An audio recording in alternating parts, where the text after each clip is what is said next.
Hello, chefs. Today we talk meat temperatures, how to apply it in your home kitchen, and how consistency and temperature is the currency of the professional one. I am Mark Grigsby, your chef and guide through this experience, and this is the incredible Discourse.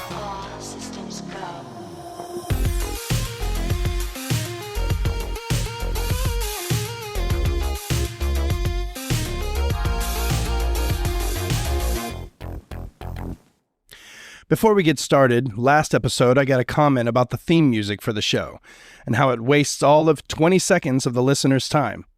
And I want that person to know that I thought about your comment and I'm going to acknowledge it, but I'm not going to change it. I feel like it adds personality to the show and makes it unique. Besides, it's quite easy to skip it. It's literally 20 seconds after the intro. Come on, don't deprive yourself of some really good knowledge just because you don't want to scroll 30 seconds. I mean, shit. We scroll for hours on Instagram and learn absolutely nothing. Also, before we get into it, I want to take a second to congratulate the Florida Panthers for such an amazing and successful season by winning the Stanley Cup for the second year in a row. It was the 19th time in pro hockey history of a repeat. I just put up a blog post on the website last week about my time with the Panthers doing the guest chef thing. I did it 3 times between 2018 and the 2019 seasons. It was an incredible time and such a great story. If you haven't read it yet, you should. It's very inspirational. Little old me was the chef for the Florida Panthers for a little bit. Check it out on our blog section of theincrediblediscourse.com. Speaking of the website, we've been putting up some great resources as best as we can. My wife has been doing her best to get the information on there as soon as she can. There should be a few new ones on there soon. Check out the ones we already have if you haven't already. They give you a more in-depth understanding of our conversations on the pod. Plus, you can download a hard copy that you can have on hand as a reference. I'm trying to tell you, this shit right here is better than culinary school. If you're trying to be a better cook, home, or pro, the shit that we're talking about here is about as good as it gets, and it's free. I should start a mentoring service for cooks and chefs trying to up their game. Give me your culinary school tuition and I'll make you a star. Anyway, so let's get down to business, shall we? Today, we're talking about meat temperatures, and this is such an important topic. I'm sure we've all had our moments of eating overcooked meat and feeling like we're about to choke, or when we've cut into a piece of chicken that's still clucking. And all that shit stops today, because I'm going to teach you what to do so you get an absolute stunning piece every single time. So let's talk about why this matters. This is an excellent starting point. It doesn't make sense for me to explain to you how to do it without understanding the why behind it. When you cook meat, you're not just applying heat.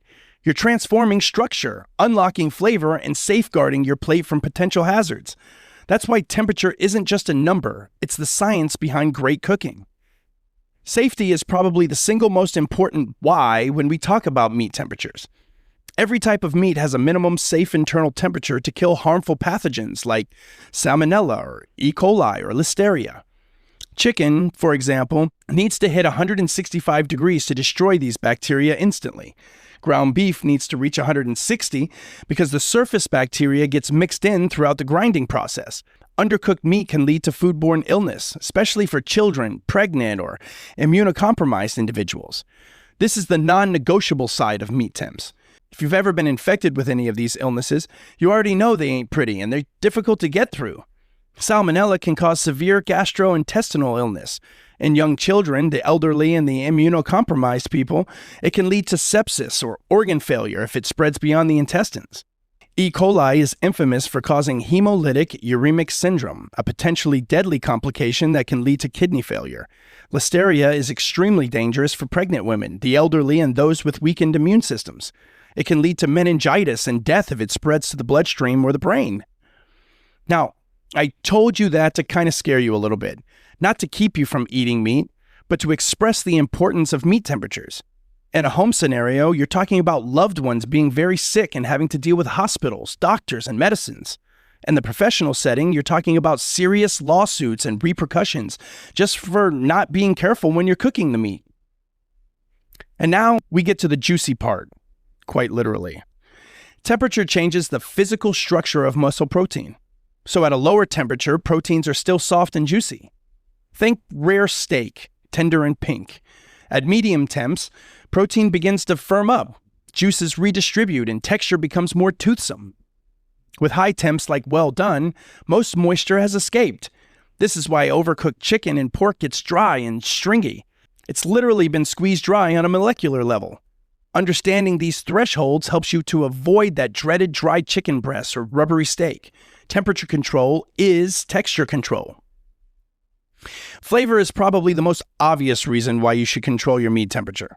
When proteins cook, they undergo the Maillard reaction, the browning process that creates complex, umami-rich flavors. I believe we've used that vocabulary word quite a bit throughout the course of this show. And again, we're going to use it. That's how important this particular term is. Anyway, the twist here is the internal temperature dictates how long you can hold a piece of meat on a hot surface to develop that crust without overcooking the inside. That's why a steak seared to 130 degrees is juicy and flavorful. You can't just crank the heat and hope for the best. You have to know when to stop. Now, let's get something straight. The USDA sets food safety standards, not culinary quality standards. Their job is to make sure that what you eat won't kill you. Chefs, on the other hand, are in the business of making sure what you eat doesn't taste like a shoe. According to the United States Department of Agriculture, chicken needs to be cooked to 165 degrees because at that temp, Salmonella is killed instantly. Same with ground beef at 160. The higher temp accounts for bacteria mixed throughout the meat. And they're not wrong. Those are solid numbers that guarantee safety. But here's what they don't always account for. Professional cooks lean on something called carryover cooking. It's the phenomenon where food continues to rise in temperature after being removed from the heat. Pulling a chicken breast at 155 and resting it properly will carry it to 165 internally for a few minutes. A steak pulled at 125 will hit 130 to 135 while resting, landing right in that medium rare sweet spot. So while it never hit the USDA's 165 on the stove, it absolutely did while resting, safely and deliciously. That's the nuance here. And this matters because if you follow USDA temps to the number without resting time, your meat can end up overcooked and dry, or if you follow chef temps without understanding carryover, you risk undercooking and making someone sick. Balance is key.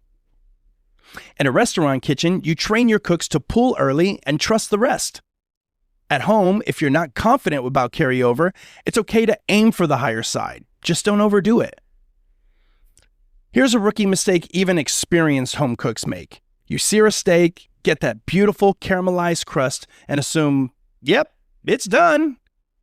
But browning and doneness are not the same thing. Not even close. That rich, golden color and delicious crust on your meat? Again, that's the Maillard reaction, the chemical process between amino acids and sugars that happens when food hits high heat. It's all about flavor and appearance, and it happens on the surface. Now, you could technically get a beautiful sear on the outside while the inside is still ice cold or raw. That's especially true with thick cuts like ribeye steaks, pork chops, chicken thighs, or even burgers. This is where the thermometer becomes your best friend. The internal temp tells you the actual doneness, the temperature of the core of the protein. That's the number that matters when we talk about safety and texture. You want that center to hit your target doneness while also building that beautiful crust. And that's the dance. Now here's how you control both browning and doneness. Reverse sear for thick cuts. Cook low and slow until you're close to your target temp, then sear to build the crust. Or do it the other way around, sear first and finish in the oven. This is great for chops or bone-in proteins. Get the crust early, then gently finish cooking through.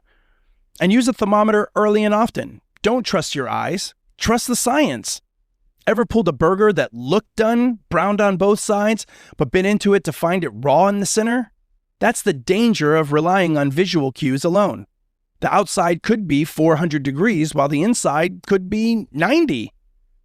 So let's go back and talk about carryover cooking. All right, so you've nailed the sear. The internal temp hits your target, and you're ready to serve, right? Wrong. If you slice that protein right away, all your hard work leaks out onto the board in seconds. Carryover cooking is the continued rise in internal temperature after you remove meat from the heat source. So here's the science. Heat doesn't just vanish when you kill the flame. It keeps moving from the hotter exterior into the cooler center. So a steak pulled at 125 can climb to a 130 or 135 in a few minutes. or a roast pulled at 140 could hit 150 while it rests. And this isn't optional. This happens every time you cook a thick cut of meat. Deny it, and you're either overcooking or under-resting your food. So, what happens when you don't rest your meat? When you cook meat, the juices move toward the surface. If you cut into it immediately, you're slicing open a pressurized balloon. The juice runs out, and your perfectly cooked steak ends up dry and bland. But if you let it rest, even just 5 to 10 minutes, those juices redistribute evenly. You cut it, and boom, every bite is moist, flavorful, and balanced. So here are a few pro tips. Tent with foil. Don't wrap it. You want to retain warmth without steaming the crust. Rest thinner cuts like chicken breasts for 5 minutes, and rest big roasts or steaks for 10 to 15 minutes, depending on thickness. Resting meat is like letting bread cool after baking. Cut it too soon, and everything falls apart. Give it time, and the structure sets. So now that our minds are on meat, it's time for Food for Thought. Or what I like to call Pro tips from the chef's list. So my goal here with my home cooks today is to empower you to ditch all the guesswork and teach you how to get a perfect temperature every time you cook some meat. Let me tell you about the single most important tool in my kitchen that isn't a knife. A cheap digital instant read thermometer. I paid $15 for it. Changed my life. And Amazon has them now, right now, for less than $10, and they come in 2 days, in some cases tomorrow. You can have all the cookbooks, the marbling, the dry rubs, but if you're guessing whether your chicken is done or your steak is medium rare, you're flying blind. And if you have a piece of meat with all that marbling, chances are it wasn't cheap, and now you're pretty much waving dollar bills around in a fire. Home cooks are notorious for doing two things: cutting into meat to check the doneness and letting all the juices pour out in the process, or playing the just 1 minute more game until it's overcooked beyond repair. Sound familiar? It's not your fault. You weren't taught better, but that changes today. A thermometer gives you real-time internal temperature readings. No guesswork, no slicing, no stress. It tells you exactly when to pull your protein to rest and finish cooking safely. It builds confidence, which leads to consistency, which is how you actually start mastering cooking. You don't need a fancy $100 Thermopen. Start small. Look for a digital readout that updates quickly. It should be waterproof or at least splash resistant. And having an auto shutoff is also a bonus. Slide it into the thickest part of the protein, not touching the bone, and boom, instant clarity. Before I used a thermometer, chicken night meant dry breast and prayers it wasn't raw inside. Now, I pull it at 155, let it rest, and it hits that magic 165 with juice and flavor intact. No more guesswork, no more raw centers, no more overdone dinners. So, let's talk about benchmarks. Because if you're serious about cooking proteins right, you need to know your numbers. And I'm not talking about guessing when it looks done.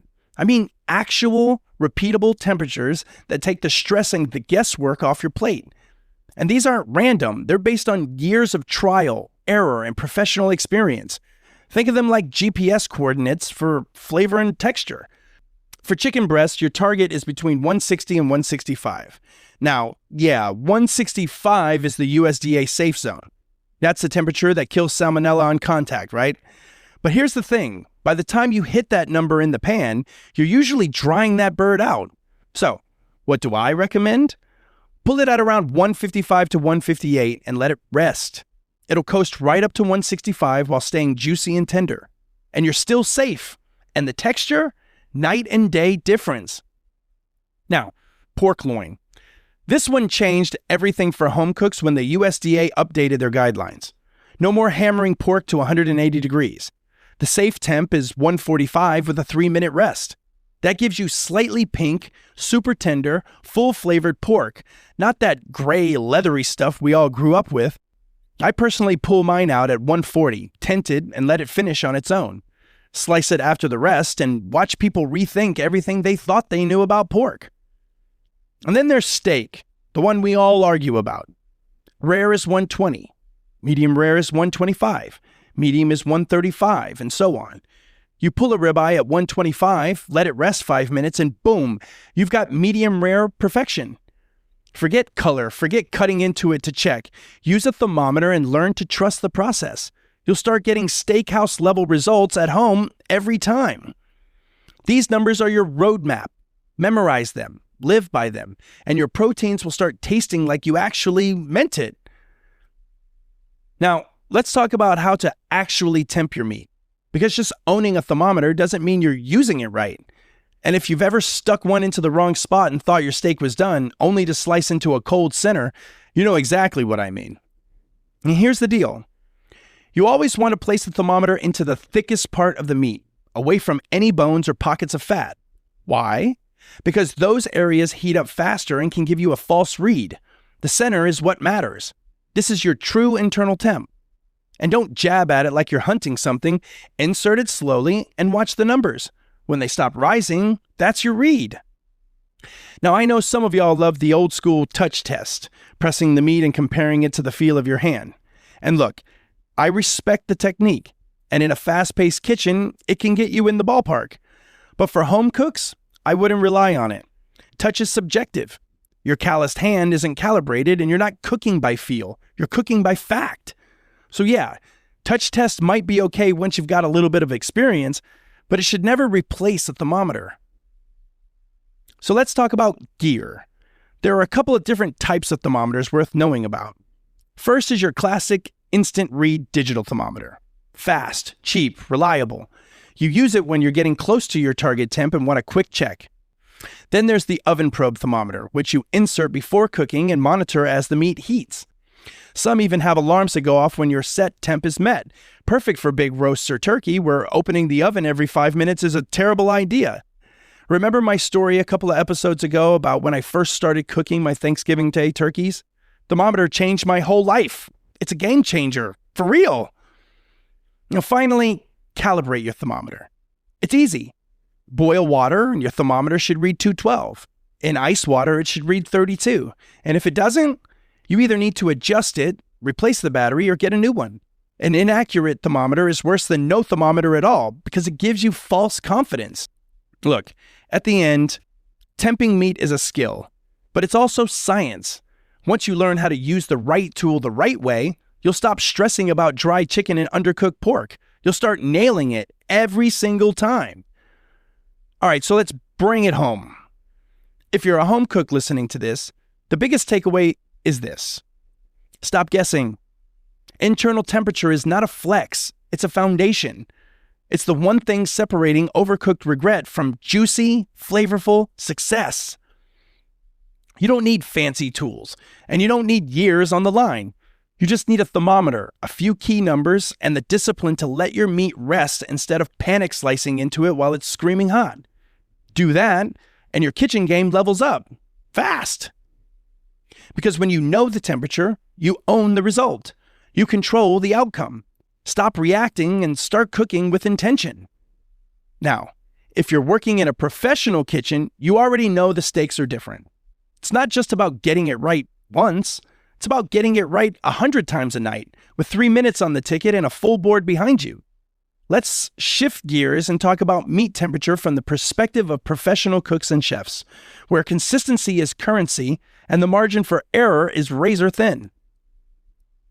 In a professional kitchen, that thermometer isn't just a tool. It's policy. It's what separates the folks who cook for fun from the ones who do it under fire. Mid-service, you don't have time for guessing games. You've got 12 steaks on the grill, 7 more fired, and a ticket with the words mid-rare or remake on it. This is where precision has to become muscle memory. Let's talk about what meat temps really mean when the clock's ticking, the expo's barking, and the stakes are higher than your food cost. So, mid-service, because this is where everything changes. When the kitchen's humming, orders are flying, and you're juggling 12 things at once, temping proteins isn't just a nice to have, it's the difference between trust and chaos. You've got steaks on the grill, chops resting, salmon in the pan, and the sauté guy just yelled, "Walking in, 3 shrimp." You're not pulling out a manual or Googling temps. You've got to know your tools, trust your timing, and temp with intention. You don't have time to second guess yourself mid-service. You've got a 10-minute window, tops, on most entrees. If you're pulling a steak and checking it after it's been sitting under the pass for 5 minutes, you're already late. You need to be temping just before the rest, building that carryover into your cook time. Temp it before it goes to rest, not after it's been plated. A properly run kitchen times everything backward. You know how long the steak takes, how much rest time you need, and you time your fire so it lands on the plate hot, rested, and right where it should be, every single time. Fast read digital thermometers are the standard now, and if they're not in your kitchen, fix that. You should be able to temp a steak in under 2 seconds without stopping your flow. It should live in your apron pocket or on your station, not buried in a drawer you don't have time to open. Infrared guns are cute for checking grill temps, but they don't read internal protein temp. And don't even talk to me about analog dial thermometers during a rush. You're not temping a roast from the 80s. You're trying to run a clean, tight, modern service. The pressure is constant. Expos calling, tickets stacking. You're 4 minutes behind and table 10 is on their second round of drinks. And you know what makes it worse? Guessing. When you send that plate out without temping and it comes back, "This is undercooked." Now you're behind. Food costs just spiked and your trust in your line just dropped. But when you temp with confidence, quick insert, clean read, back on the plate, you're bulletproof. You've got proof of doneness. You've got control. You're not hoping the steak is medium rare. You know it is. And in a real kitchen, knowing is everything. Let's keep going, because if you're on the line, you already know the food doesn't stop cooking just because it hit the plate. And if you're not building carryover into your timing, you're going to overcook your proteins without even touching the heat. In a professional kitchen, you're not just cooking to temp, you're cooking to future temp. That means pulling the steak at 122 if you want it to land at 128 to 130. If you wait for the thermometer to say 130 in the pan, guess what? By the time it rests on the pass, that thing's pushing medium. The same with pork chops, roasted chickens, fish, anything with mass. You have to build carryover into your timing like it's part of the recipe, because it is. And if your cooks don't understand that, you've got dry proteins and refires waiting to happen. Here's the truth. One cook's medium rare is another cook's barely cooked, unless you train them to standardize. That means every cook on your line knows the target internal temps for each doneness and can hit them on command. It's about discipline and repetition. I don't care if it's a new grill cook or a 20-year vet. If they're not checking temps consistently and hitting the same numbers as the rest of the team, your dining room's getting 10 different versions of the same steak. And that's not chefy, that's sloppy. Make your team call out temps on the fly. Have them compare readings. Teach them to calibrate the thermometers at the start of every shift. It's not overkill, it's called being a professional. So now let's talk about the pass. You nailed the steak, you temped it perfect, rested it just right, and then the expos backed up, the runner disappeared, and it sits. Now what? You need systems for holding proteins without overcooking. Resting racks keep air circulation and preserve crust. Warming drawers or low-temp holding ovens are good, but only if they're monitored. Never slap a finished protein under a heat lamp for 10 minutes and expect it to land right. You just murdered that dish. The best kitchens plate to order, not to hold. But when you have to hold, you do it smart. You hold warm, not hot. You rest covered, not sweating in foil. You monitor, not forget. Because remember, you're not just cooking food, you're managing heat. Let's get into the real tightrope walk. Customer expectations versus actual doneness, especially when it comes to steak. You can temp that steak at 125, rest it beautifully, slice into it, and see textbook medium rare and still get it sent back. Why? Because it looks too red, or this isn't how I do it at home. The reality is, diners don't all understand what rare or medium rare actually looks like. They've been trained by overcooked chain restaurant steaks and gray meat passed off as medium. So in the kitchen, you have a decision to make. Do you cook to the number? Or do you cook to the expectation? The answer? You do both, smartly. And that means communicating with the front of the house. What's the guest version of medium? Knowing when to temp tighter or take a safer route on a VIP order. Building in cushion. If they want medium, you may go 138 to 140 instead of textbook 135 just to hit their visual expectation. But it's not about lowering standards. It's about meeting the moment without sacrificing execution. Now, if you're in a kitchen that uses sous vide or CVAP or any kind of low temp holding system, you already know that this is where exact temps become religion. You want that short rib to land at 138? Set it, seal it, cook it. No guesswork. You're talking uniformity from edge to edge. No overcooked outer ring, no raw center. That's the magic of sous vide. It gives you control down to the degree, with built-in holding flexibility that keeps you ready for pickup without compromising quality.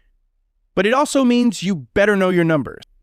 If you're holding chicken at 145 for an hour, you better know that time-temp relationship in and out. And if you're finishing sous vide steak with a torch or a pan sear, you need to hit that crust fast without pushing the interior into the next doneness zone. Precision cooking means you're not just using temperature, you're commanding it. Cooking for a 200-cover wedding is a different animal than banging out steak after steak on a Saturday night on the line. But one thing doesn't change. Temperature control is king. In a la carte, it's about agility and muscle memory. Every steak needs to be cooked, temped, and plated in real time. That means your grill cook better be sharp, fast, and consistent, or you're in the weeds. In banquet, it's about strategy. You're talking hundreds of proteins cooked in advance, held with precision, and finished hot for service. This is where sous vide, combi ovens, and exact holding techniques shine. You might cook beef tenderloin to 122, chill it down, and finish slices to order in hot jus or a quick sear. Every move is pre-calculated. But if you don't nail your temps at scale, it's carnage. You'll have dry chicken, cold steaks, and a dining room full of disappointment. Doesn't matter if it's plated or buffet. Mass volume demands temp discipline. So, how do you pull this off? How do you serve 200 perfectly cooked proteins at the exact same time without losing your mind or the juice? You plan like a general and execute like a machine.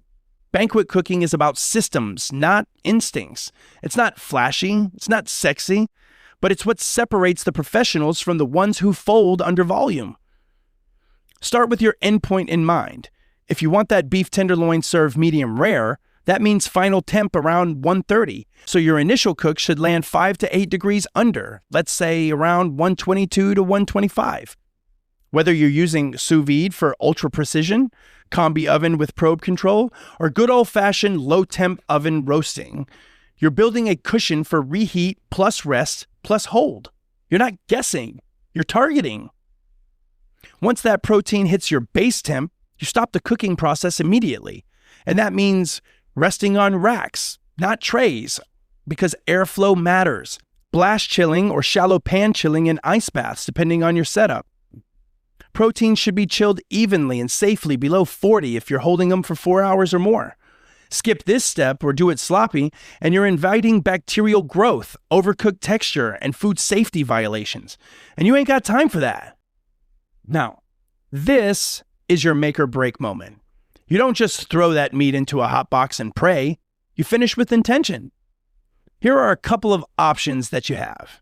You could flash reheat in a combi oven with low fan speed and controlled humidity, or gentle oven reheat at 250 to 275 degrees until the internal temp reaches serving zone, or sear or torch finish on site for crust and color, especially for plated dinners. If you're slicing it, slice cold for clean cuts and reheat individually in jus, stock, or glaze right before plating. That liquid should be hot but not boiling, about 170 to 180 max. Any hotter and you'll overshoot the temp you worked so hard to build. And here's another tip. Don't reheat everything at once. You work in waves based on service timing. The first wave hits the hot box 20 to 30 minutes before plate up. Second wave queues up while the first is hitting the tables. The final wave stays cold until you're in the clear, ready to go for anything else that crashes. And if you're running 200 plates, you better be thinking of batches of 50 or less, rotated and held with discipline. That's how you keep control when volume gets wild. No matter how many times you've done it, temp every single batch. Don't assume, don't guess, don't eyeball it. Every batch, every time. Today's final thought leads us to this. Whether you're cooking dinner for 4 or firing proteins for 400, Meat temperature isn't optional. It's non-negotiable. It's not just about nailing doneness. It's about safety. It's about consistency. And more than anything, it's about respecting the product. When you know the temp, you control the outcome. When you don't, you're just hoping it turns out okay. And hope's not a strategy in the kitchen. So, invest in a thermometer. Learn the numbers. Trust the carryover. And stop cutting to check. Your plate and your guests will thank you. And if you got value out of this episode, drop a follow, a rating, or a comment on whatever platform you're on. Follow us on X and share your finished dish using the hashtag #TheIncredibleDiscourse. I want to see those perfect medium rares and pan sauces, people. Subscribe to the show on Spotify, YouTube, and Amazon Music. And hit up the website at theincrediblediscourse.com to sign up for the newsletter, grab the blog posts for this episode, and check out our downloadable cooking resources. We've got full guides on sauce systems, frying techniques, butter basting, and more. And it's all free and ready to level up your kitchen game. And if you want to support the show, click on those affiliate links while you're there. Every little bit helps us keep the burners on and the content hot. And don't forget, post your creations on X and tag us. Whether it's a perfectly cooked steak or that one pork chop you saved with a last-second thermometer read, I want to see it. So, until next time, cook with intention, temp with precision, and never serve dry chicken again. I am Mark Grigsby, and this has been another amazing episode of The Incredible Discourse.